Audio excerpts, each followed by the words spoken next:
Hola, ¿cómo están? Muchas gracias por estar presentes hoy día en esta tercera versión de Astrología Global Chile.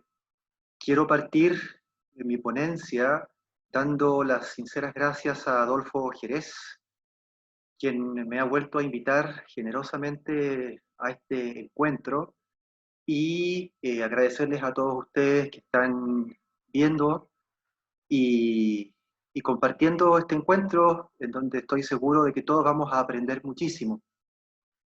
Y bueno, quiero compartir con ustedes hoy día una ponencia que va a tener un sello ligeramente distinto a cosas que yo he hecho antes. Y me refiero concretamente a que en esta oportunidad no voy a hacer un trabajo de análisis como he realizado en otras oportunidades, incluyendo a las de astrología global, sino más bien esta vez voy a hacer un trabajo de síntesis. En versiones anteriores he trabajado con algunas pocas cartas, las precisas, para poder aprovechar el tiempo a fin de desmenuzarlas, hacer un análisis detallado de sus componentes cuantitativos y cualitativos en términos astrológicos. Pero en esta oportunidad voy a mostrar muchas cartas astrales y particularmente las del largo ciclo de Júpiter-Saturno a lo largo de los siglos. De manera que no voy a tener tiempo suficiente de poder hacer análisis detallado de cada una de ellas y entonces me he abocado más bien a un trabajo de síntesis que también va a resultar, espero, interesante y provechoso para todos. Y sin más preámbulo, voy a compartir con ustedes entonces la presentación. Y esta ponencia tiene un nombre particular. Se llama Surban. Surban, la astrología mundana como lazarillo para tiempos de oscuridad. Vamos a ver por qué tiene este nombre tan extraño de inmediato. Pero adelanto que lo que más nos va a interesar hoy es abordar el gran ciclo de cambios de triplicidades en lo que es la conjunción o unión corporal de los dos grandes cronocrátores, ¿verdad? Júpiter y Saturno. Atendiendo a que estamos a punto de que ese fenómeno se produzca nuevamente el 21 de diciembre de este año y con un cambio de triplicidad, como la mayoría de ustedes sabrán, desde 200 años de conjunciones en Tierra para comenzar ahora 200 años de conjunciones en signos de aire. Eh, bueno, sobre la óptica tradicional que voy a utilizar y que me caracteriza, como todos ustedes ya saben.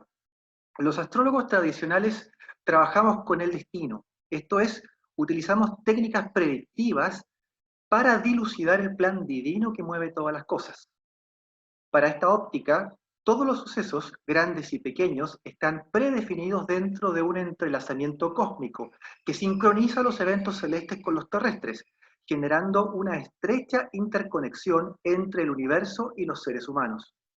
Esta visión nos invita a la contemplación ecuánime y al sosiego frente al hado. Y en esta última frase quiero hacer muchísimo hincapié, puesto que las cosas que vamos hoy día a ver en la síntesis y los pronósticos o predicciones que voy a realizar al final a partir de dicha síntesis deben ser atendidos y abordados desde esta contemplación ecuánime, lo más tranquila, parsimoniosa posible, con sosiego frente al decreto de lado, pero preocupándonos sobre todo de recordar que cambios hay siempre, son permanentes, el mundo está en constante mutación y que no hay ninguna era que no haya tenido problemas, ¿verdad? Ninguna. No hay ningún periodo histórico que no haya tenido desafíos y dificultades. Y nosotros ciertamente estamos atravesando en estos momentos por una de aquellas grandes tribulaciones frente a la pandemia del SARS-CoV-2, por un lado, y a esta polarización extremista de la política y de violencia callejera que se da en muchos países, el nuestro incluido. De manera que ante todo eso hemos de saber adaptarnos, manteniendo siempre una actitud ecuánime, una actitud imparcial, tranquila y sosegada.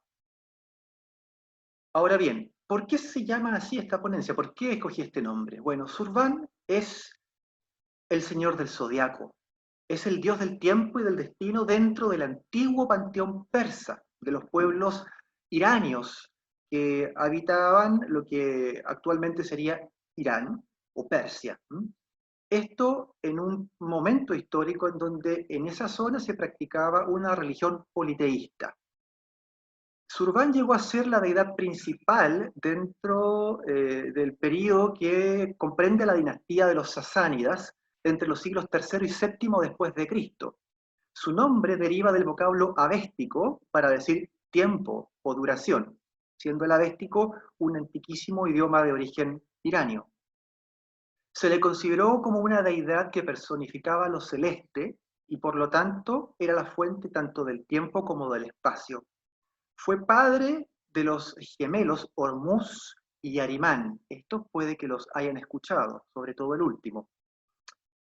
Hormuz y Arimán, hermanos gemelos hijos de Surván, eran los dioses de la luz y de la oscuridad, o del bien y del mal respectivamente. Esto dentro del pensamiento dualista del surbanismo, que es la religión irania que intentó retornar en la época sasánida al antiguo paganismo persa que el profeta Zoroastro o Zaratustra había suprimido con su reforma y su prédica monoteísta. De manera que en ese periodo, entre los siglos III y VII después de Cristo, los sasánidas intentan recrear nuevamente el paganismo anterior a el monoteísmo promulgado y promovido por Zoroastro. Y entonces, dentro de ese intento, el surbanismo es, digamos así, una secta o una tendencia que fue muy influyente dentro de la antigua Persia, y que pone a Surván, este dios del tiempo, del espacio, de lo celeste, de lo astrológico, del zodíaco, como su dios principal, el dios del tiempo. Y fijémonos que estos dos hijos que él tiene, Hormuz y Arimán, estuvieron en conflicto dentro de la mitología dualista del surbanismo, uno como el dios de la luz y otro como el dios de la oscuridad. A pesar de que eran hermanos, estaban en permanente lucha en el universo entero. Entonces representan la polaridad universal y por lo tanto el conflicto entre luz y oscuridad, entre bien y mal. Nosotros tenemos por delante el gran ciclo de Júpiter y Saturno, como decía en la introducción, que está por darnos un nuevo capítulo. Pero la sucesiva gestación de estas grandes conjunciones va generando un gran ciclo de los milenios, ¿no? Que es el ciclo de 800 a 960 años en que se demoran las sucesivas conjunciones de Júpiter y Saturno en volver a generar un nuevo ciclo de grandes conjunciones en signos de la misma triplicidad o del mismo elemento. Siempre partiendo cada uno de estos ciclos en un signo de elemento fuego. Son de 800 a 960 años porque los clásicos, los antiguos astrólogos del periodo árabe, gente como Mashallah, Abu Mashar, ¿no es cierto?, como Al-Kindi, etcétera, etcétera. Ellos planteaban que este gran ciclo, para que se regresara a la triplicidad de fuego, demoraba en total casi un milenio, 960 años, con sus ciclos de 240 por cada elemento, siguiendo siempre, además, el orden preestablecido que vemos también en el orden de los elementos del zodiaco, ¿no es cierto? Fuego primero, tierra después, luego el aire y finalmente se cierra el ciclo con el agua. Pero la verdad es que en la práctica estos ciclos no duran 240 años cada uno y 960 el círculo completo. Si uno los calcula, o como lo he calculado, generalmente son ciclos bastante más cortos en realidad. Son de 200 años cada uno, sumando en total un ciclo completo de 800 años. Probablemente los antiguos que no tenían efemérides tan precisas como las que tenemos hoy en día, y que no podían darse el lujo de calcular para atrás y para adelante tantas cartas del ciclo completo usando una computadora que nos facilita la vida, bueno, habían hecho un redondeo que tuvo este desfase, ¿no?, de 160 años para el ciclo completo. Pero bueno, nosotros ahora estamos en la mitad, o por entrar a la mitad de uno de estos grandes ciclos del milenio. Y los antiguos enseñaban que Júpiter y Saturno, cuando se reunían nuevamente, sobre todo al cambiar de triplicidad, producían grandes cambios a nivel de las dinastías, de los reinos y de las religiones. Hacían mucho, mucho énfasis en eso, en los grandes cambios religiosos que se producen a partir del reinicio de los ciclos en cada una de las triplicidades y especialmente el reinicio del ciclo completo en la triplicidad de fuego. De manera que tenemos que mantener en mente eso a lo largo de toda la ponencia. Y vuelvo al tema de Surban. Aquí tenemos una imagen nuevamente de una estatua de este dios persa. Y cabe recordar que en el periodo de la astrología helenística se desarrolló lo que llamamos el Ileg, el Alcocoden y el Anareta, que son tres significadores técnicos que se extraen de las natividades para determinar la duración de la vida de una persona e incluso la fecha de su muerte. Y estos tres significadores técnicos, que son generalmente planetas que cumplen esos roles dentro de una carta natal, derivaron en el pensamiento griego de las tres Moiras. Las tres Moiras que en la mitología griega y romana son las que van hilando el hilo de la vida en la rueca y que determinan cuánto va a durar ese hilo de la vida, y hay una que finalmente la corta, ¿no? Corta el hilo y por lo tanto produce la muerte. En el caso de los grandes ciclos de Júpiter y Saturno, que provienen, por cierto, no del mundo griego o helenístico, sino del mundo persa, como estábamos recién señalando, bueno, yo me he planteado la siguiente hipótesis. Así como Ilega, Alcocoden y Anareta provienen de una astrologización, entre comillas, de las tres moiras mitológicas del mundo greco-romano, el gran ciclo de los milenios de Júpiter y Saturno proviene de una astrologización de los dos hijos de Surban, de, como veíamos, Hormuz, el dios de la luz, que vendría a ser Júpiter, y Arimán, el maléfico dios de la oscuridad, que correspondería a Saturno. Y aquí los tenemos entonces a punto de empezar a jugar una nueva partida, una nueva lucha, en donde veremos que triunfa finalmente Saturno, Arimán, porque la nueva conjunción se va a producir en el grado 00 con 29 minutos de arco de Acuario, es decir, en un domicilio saturnino. Ahí, ¿quién tiene el triunfo? Entonces, Saturno, porque es su propia regencia, y Júpiter queda perdido y afligido por la conjunción. Pero vamos a ver algunas de estas conjunciones ahora del pasado para ir entendiendo el ciclo completo. Aquí tenemos la gran conjunción del año 7 a.C., producida el 29 de mayo de ese 7 a.C., calculada para Belén, para la ciudad de Belén en Palestina o Israel. Esta gran conjunción fue sumamente interesante porque, ahí la estoy marcando con una flecha, se produjo en Piscis, a los 20 grados de Piscis, 20,55 minutos de arco. Y fue una conjunción atípica porque llegó a juntarse tanto en el cielo, observacionalmente hablando, que los dos planetas se veían casi como si fuesen una sola y gran estrella. Y fíjense la fecha, además. Estamos hablando del 29 de mayo del 7 a.C.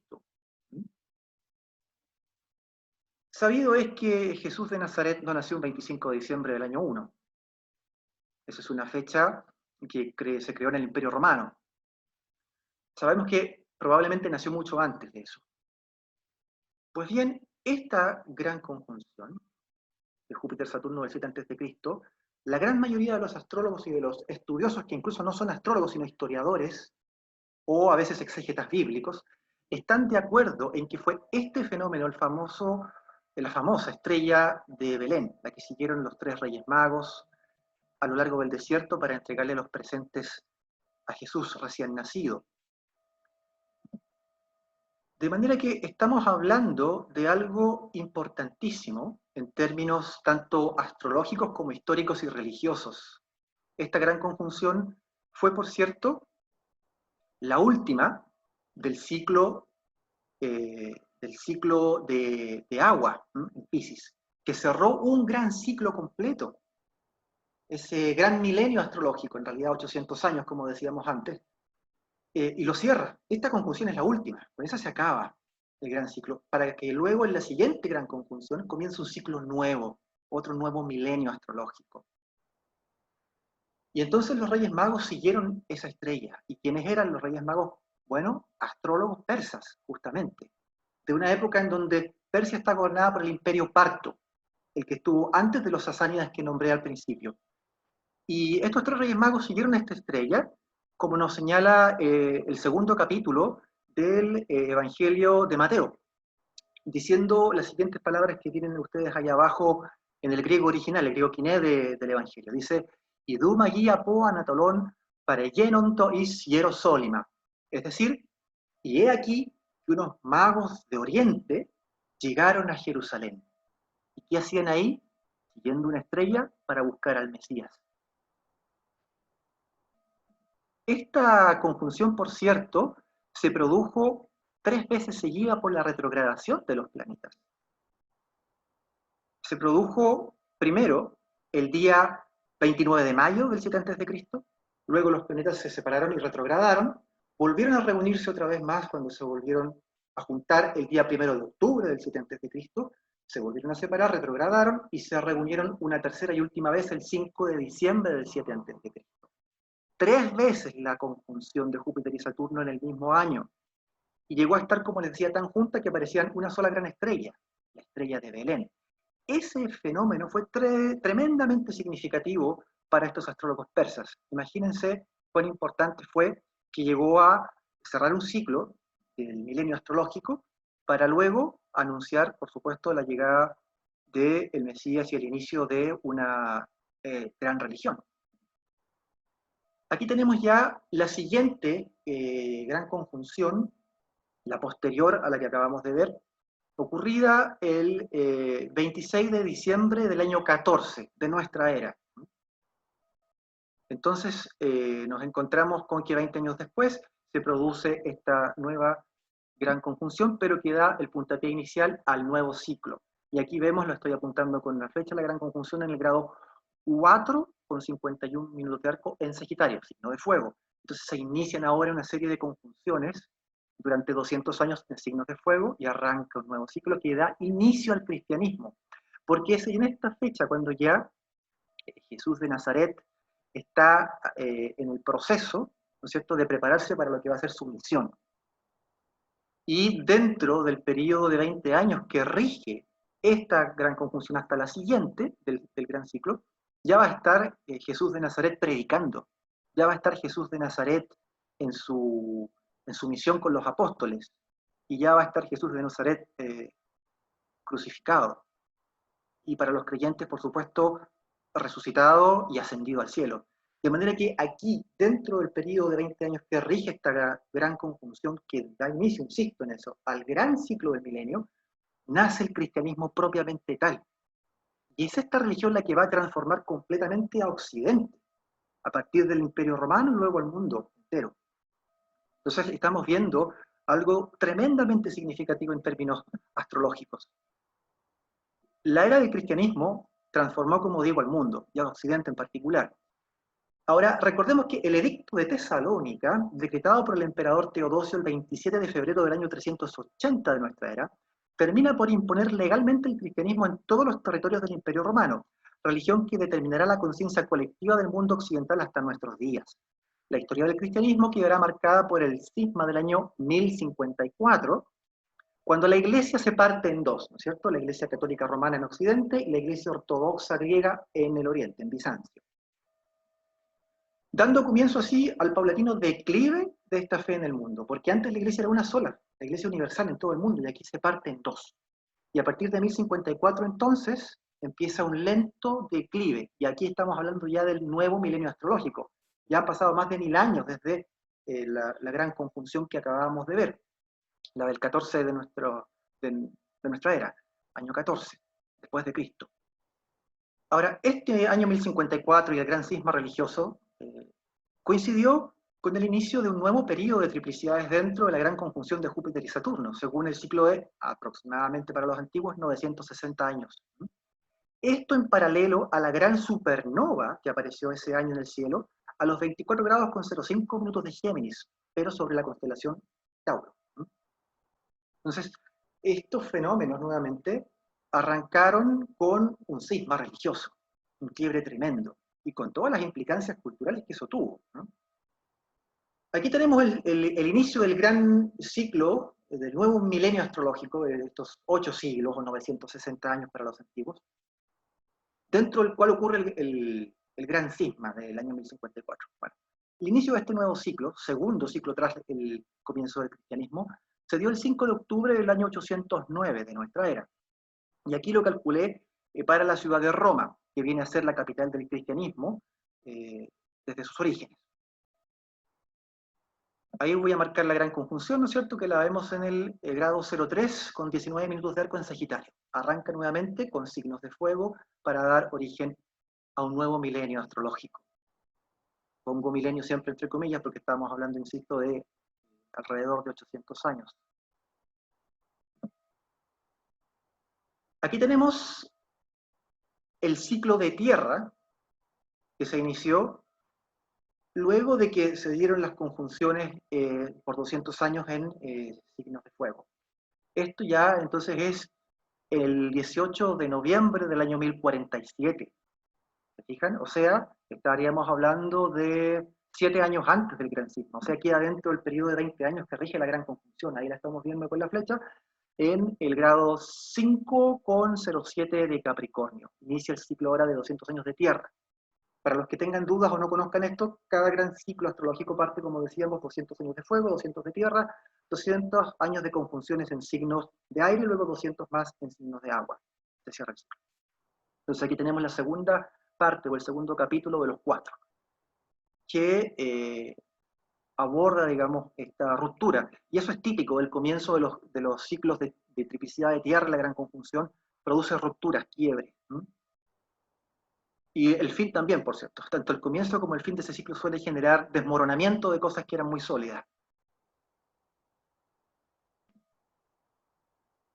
Bueno, los 3 grandes ciclos que hemos vivido, el comienzo de los 3 grandes ciclos, son el ciclo de la antigüedad tardía, que comenzó en el 14 después de Cristo y terminó en el 809 después de Cristo, como ya hemos visto. Y ahí está todo el tema de la cristianización del Imperio Romano, la cristianización de los bárbaros en Europa. Y esto va a terminar ese periodo muy, muy cristiano en el 809 después de Cristo, cuando se inicia la Edad Media, a partir de las invasiones bárbaras. Y ahí entonces tenemos el nuevo ciclo del 809 después de Cristo al 1603 después de Cristo, que abarca todo lo que sería la Edad Media, el Renacimiento, hasta el Barroco, hasta comienzos del Barroco, en realidad final del Renacimiento y comienzo del Barroco. Y luego tenemos el gran ciclo de la modernidad, el tercero, que es en el que estamos hoy día todavía, ¿ya?, que partió en el 1603 después de Cristo y que va a finalizar en el 2398 después de Cristo. Estamos a punto entonces de entrar con Júpiter y Saturno en Acuario, el 29 de diciembre, en la mitad de este gran milenio astrológico. Luego vemos esta otra figura astral que corresponde al inicio de la Edad Moderna, según lo estaba señalando, el 18 de diciembre del 1603. Permanecemos siempre en Roma, ¿no?, por ser la capital, ¿no es cierto?, del cristianismo. Y aquí marco con la flecha la gran conjunción en el 08 con 18 minutos en Sagitario. Nuevamente parte el ciclo del fuego, otra vez más. Seguimos adelante, y dentro de este gran ciclo que es la edad moderna en la que estamos, hay algunos fenómenos muy interesantes que analizar.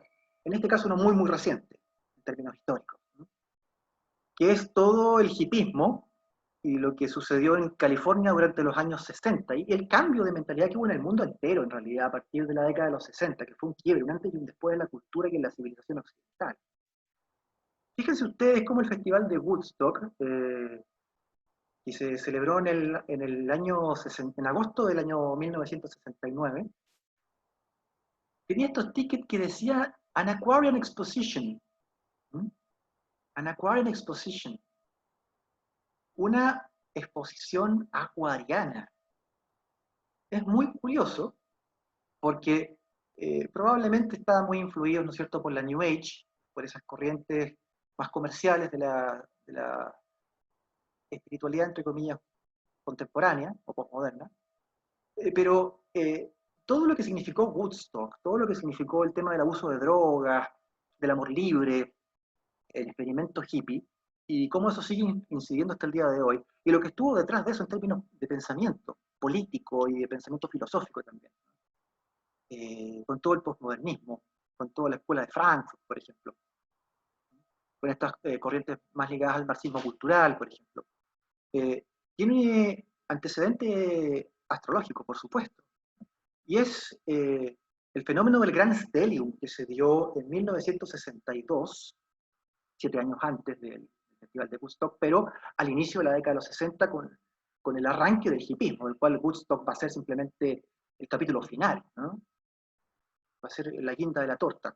Ese Gran Stellium del 62 se dio el 4 de febrero de ese año, aquí está calculado para Los Ángeles, California, como es obvio, y aquí vemos este Gran Stellium en el sector, ¿no es cierto?, del ascendente, y están los 7 grandes planetas, ¿no es cierto?, del septenario clásico, juntos. Obviamente también hay un nodo, aquí el nodo descendente, y las dos partes arábicas principales, ¿no es cierto?, para la tradición medieval. Y todos juntos, repartidos por pocos grados dentro de Acuario. An Aquarian Exposition. Efectivamente, esto no es el inicio de la era de Acuario, ni mucho menos, ya para esto falta mucho, faltan más de 350 años todavía para el verdadero inicio de la era de Acuario, es otra cosa distinta a lo que estamos conversando hoy día, pero aquí ya tenemos una especie de anticipo, ¿no? Porque los años 60, los 70 también, y nuestra era contemporánea en realidad tiene un espíritu muy acuariano con el tema de la rebeldía, ¿no es cierto?, de la ciencia y la tecnología, de esta cosa más materialista. Y dentro de desde el mismo año 62, cuando ocurre el Gran Stellium, se produce el Concilio Vaticano II, estando a cargo el Papa Juan XXIII, que era un papa muy liberal, era un papa muy progresista, que produce un nuevo problema dentro de la Iglesia, que es un problema teológico. El Concilio Vaticano II lo que hizo fue desmantelar la teología oficial de la Iglesia tradicional, y además desmantela los sacramentos y la liturgia. Entonces, como ustedes saben, se mete el pandero, la guitarra a las misas, el cura ahora mira hacia el pueblo y no hacia el altar, o hacia Dios y hacia Cristo, y se genera todo un desmoronamiento de la tradición católica, que es un nuevo proceso ahora de declive mucho más pronunciado, mucho más abierto, y que a nuestros días ya está alcanzando niveles de profundidad muy grandes, como sabemos, ¿no?, por temas de los escándalos de pederastia en el clero, de corrupción, etcétera, etcétera. Aquí tenemos la gran conjunción del año 2000, ocurrida el 28 de mayo, calculada para Washington, D.C., capital de Estados Unidos, pero finalmente capital política del mundo, en realidad.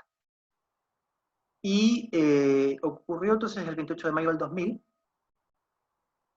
ahí la vamos a marcar con la flecha, ¿no es cierto?, arriba en casa 10, muy cerca, en conjunción con el medio cielo. En el grado 22 con 43 minutos en Tauro.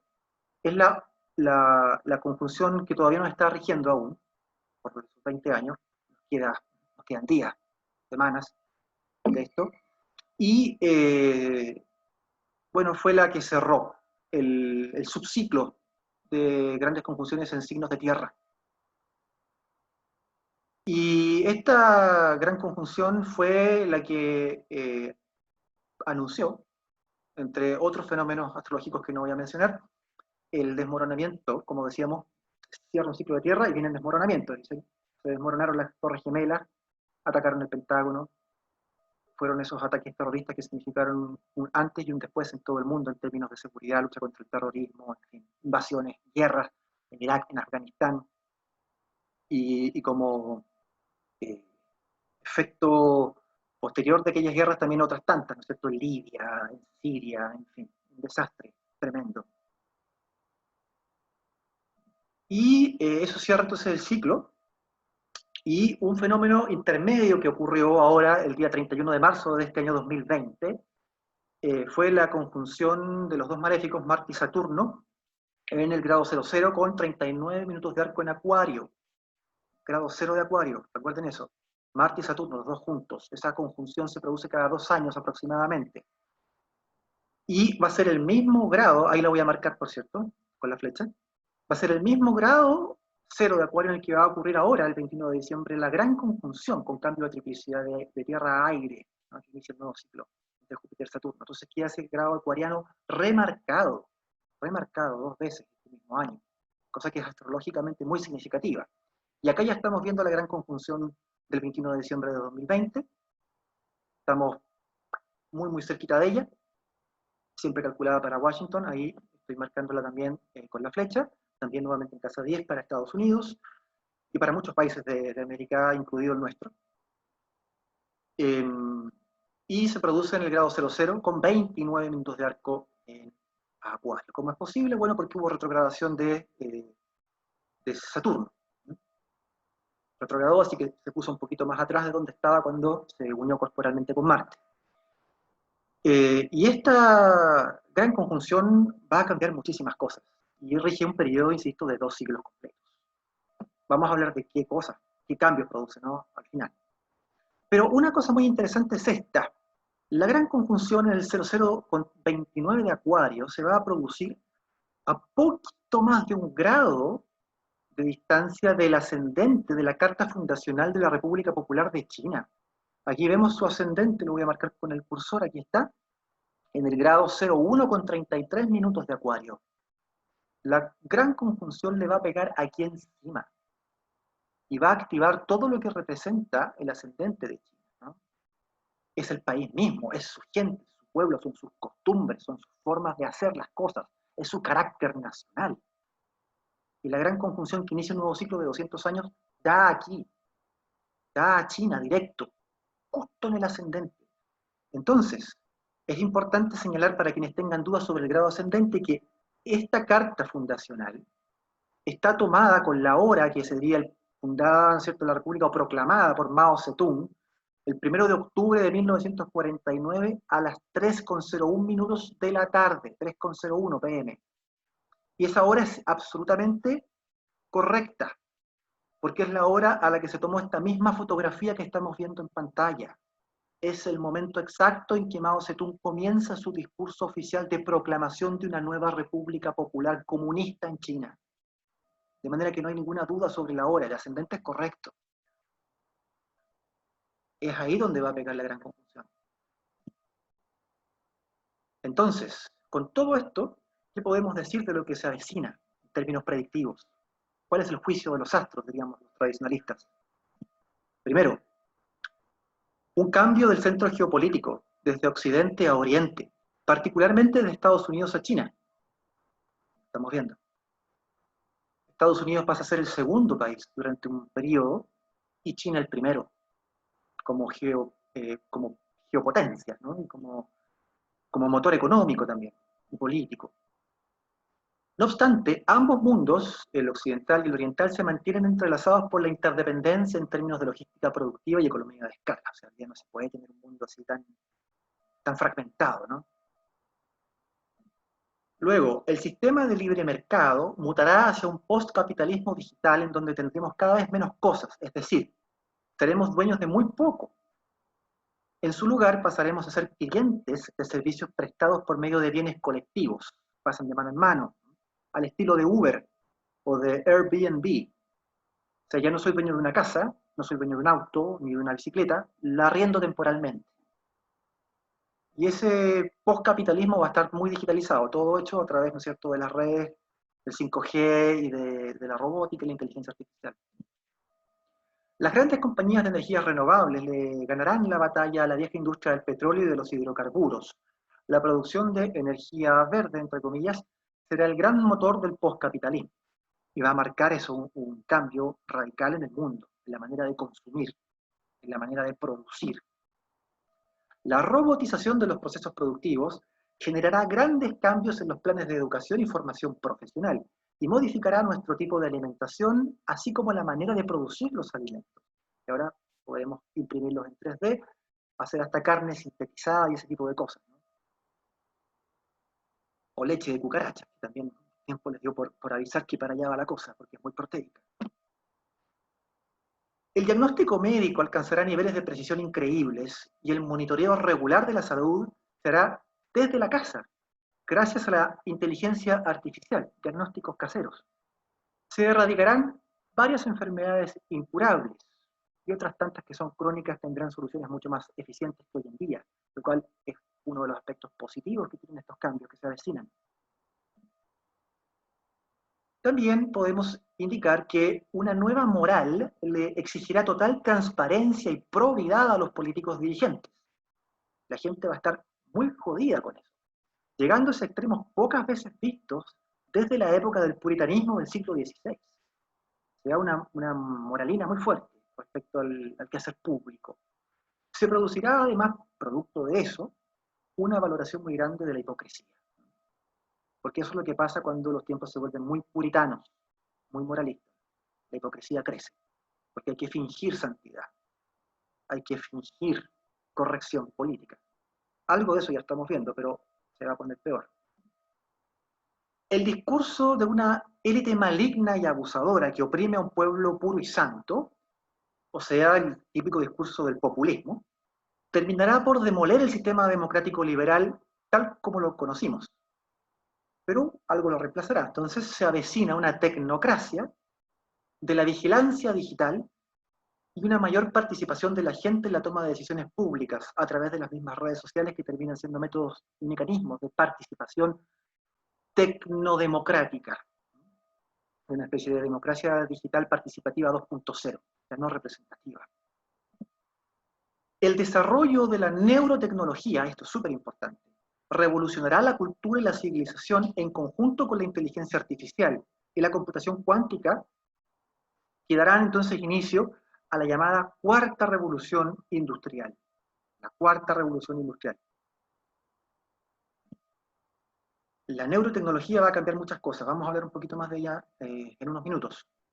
El futuro fusionará cada vez más a izquierdas progresistas con las derechas liberales, hasta confundirlas unas con otras. El conflicto político cambiará de foco, dando paso a la lucha entre bioconservadores por un lado y tecnoprogresistas por el otro. Es decir, bioconservadores aquellos que no quieren hacer modificaciones en su cuerpo por medio de esta neurotecnología y biotecnología, versus aquellos que promueven las mejoras o la nueva evolución del ser humano a partir de implantes, modificaciones tecnológicas del cerebro y del cuerpo humano, o sea, lo que llamamos transhumanismo.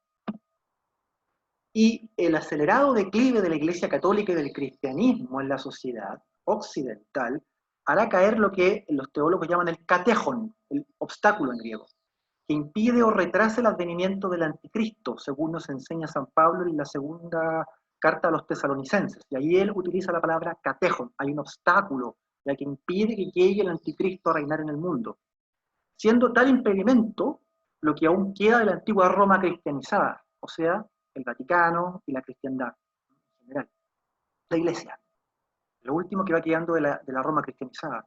Y cuando ese obstáculo cae, el catejón, bueno, llega el momento del anticristo.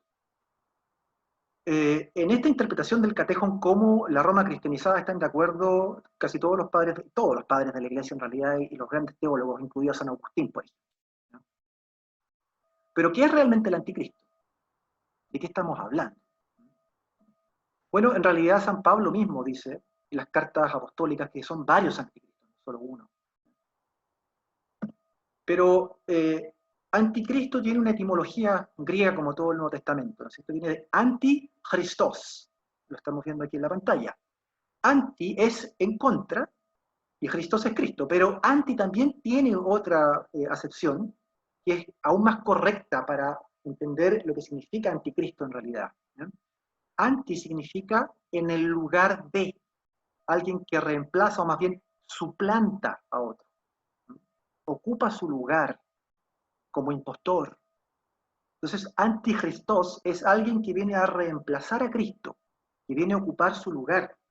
Cristo fue el centro de la cultura occidental durante los primeros 1000 años del cristianismo y luego en declive durante los siguientes siglos hasta el Renacimiento más o menos, ¿no? E inicios de la Edad Moderna. Pero alguien, a medida que va decayendo el cristianismo, ocupa ese lugar. Entonces ahí está el anticristo. Y yo no estoy diciendo esto en un término así catastrofista, ya demoníaco, no quiero asustar a nadie, lo estoy diciendo en términos muy culturales, más que religiosos propiamente tal. Me refiero a que el cristianismo es no solamente una religión, es parte de una cultura, la cultura judeocristiana que es nuestra raíz, y eso no lo podemos negar, nos guste o no nos guste. Occidente es judeocristiano en su raíz. De manera que la noción de un anticristo es importante no solo en términos religioso-teológicos, también es importante en términos históricos, culturales y para nosotros también astrológicos. Entonces es un reemplazante, un suplantador del Cristo.